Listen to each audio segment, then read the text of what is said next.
your host, Raisa Pascal. It is a beautiful day in the City Beautiful, and we are at Third Thursday at City Arts Factory. Stick with me, we're going to have a great time. She is a senior at the Osceola County School for the Arts. And Victoria, just looking at your artwork right now, right off the bat, we see a really awesome theme going on with these medical masks. Can you tell me a little bit about that and these pictures? Well, my whole concentration is based on germophobia, and it explores the question of if you're afraid of life, are you really living life?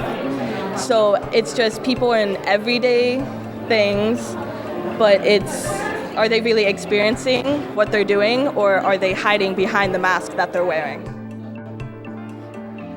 I named this piece Bitter Dreams because while it's supposed to be a very peaceful piece, she's obviously can't be entirely comfortable in herself since she's constricted in her breathing. We're with Josh Taylor in the Redefine Gallery. Josh, let's talk about this. What is going on with this artwork? Can you explain this to me?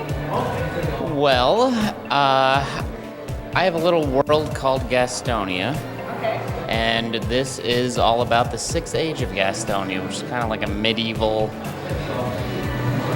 14th century European sort of thing going on here. Lots of kings and elves and dwarves and wizards. Every piece has a really different story behind it. Are they all connected? They all have backstories. They're all connected.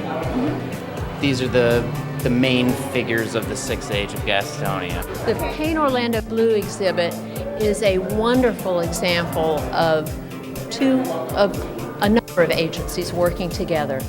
The Howard Phillips Center for Children and Families serves children and families in crisis, facing really tough challenges. And they bring to them 6 programs which give the kids and families hope and the tools to build strong new lives. So Renee, you work directly with these children. I'm just looking around at this artwork. It's really incredible. I know I couldn't do anything this great. Can you tell me a little bit about your work with these kids? Sure. This particular series on the wall here was self-portraits. It was done by children ages 13 to 17 that are currently at Edgewood Children's Ranch. And what we did was that they first had to think about kind of their life and where they felt like their positive and negative aspects were. So the light blue represents a positive aspect, dark blue represents a negative aspect, and they were given 2 pieces of paper and they had to divide it accordingly. So some are in half, some are more light, some are more dark, and then they started drawing their portraits and working with different aspects of that. And then after they finished their portraits, and they're very conceptual. If you read, they wrote descriptions or artist statements about what is all going on in there. And it's very telling. They talk a lot about things that are going on in their life and how they need to learn to control things, what things are in control, what things are better, what things are worse. So it's kind of and I talked to the kids about how you are representing not only yourself in this portrait, but other kids that are in similar situations, facing similar challenges, and you're going to by your artwork, make those statistics that people read about real. It's not just a number, it's a real kid with real feelings and thoughts.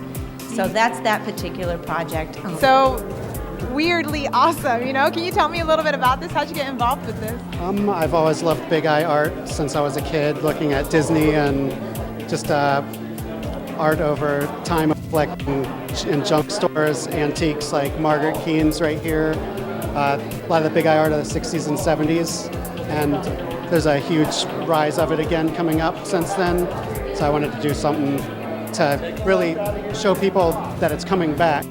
And with Margaret Keene having a new movie coming out about her life, I wanted to have something for it, kind of paying homage to all artists that do similar styles to that. And Sarah, you're Michael's wife. Yes. What's your involvement in all this? Basically, I just curated the show and got together all the artists that we had and then kind of followed through with that and made sure they all came through. It worked out really, really well. We're really happy with it. So do you ever find the city of Orlando inspiring your artwork, or where do you... Yeah, we go to Disney all the time, so we moved here because of Disney, because we love it so much. You moved here because of Disney? Yes, yeah.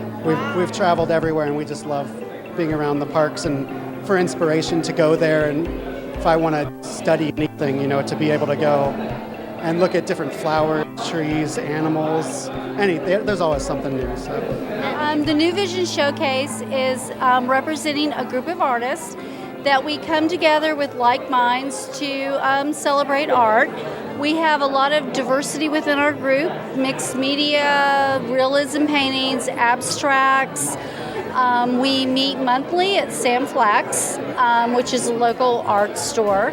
And we promote each other's art. We do group art shows. We do workshops. Different people come in and do the workshops. We also have critiquing with each other, and basically it's a big supportive art group. And so the showcase you see here tonight is called New Visions, and as you can see by all of the great artwork, we have a very diverse group of artists. No, nothing is alike. It's all so different. Yes, it is. This is one of my pieces, which is a mixed media. It's a plaster compound on canvas, as well as you can see other items that have been mixed into it. Now, Doug, let's talk about this interesting piece up here. Is that puzzle? It is. My art medium, I create mosaics, and the two different mediums that I use are computer keys and puzzle pieces, random puzzle pieces. And this is an older piece of mine, and I basically just made a mosaic using random repurposed puzzle pieces. And most of the portraits that I make are iconic Hollywood-like portraiture, 4 foot by 4 foot. But the rest of the artwork in here pretty much represents many different mediums: acrylic, oil on canvas, collages, shadow boxes. And so for this particular show at City Arts, it's just representing the full spectrum of everything that all the members do in our group. Well, the eyes are my favorite part to paint in a painting. It's where you see the emotion. It is where the first thing I see when I look at a painting of a human or something else like a human, I look at the eyes. And you can kind of get the feel of the rest of the painting from the out, I think. So I make them really big. What got you into the big eyes? I used to love cartoons. I used to love a lot of the 1960s and 50s big eye art, Margaret Keane, comic books, Disney cartoons, things like that. Very expressive.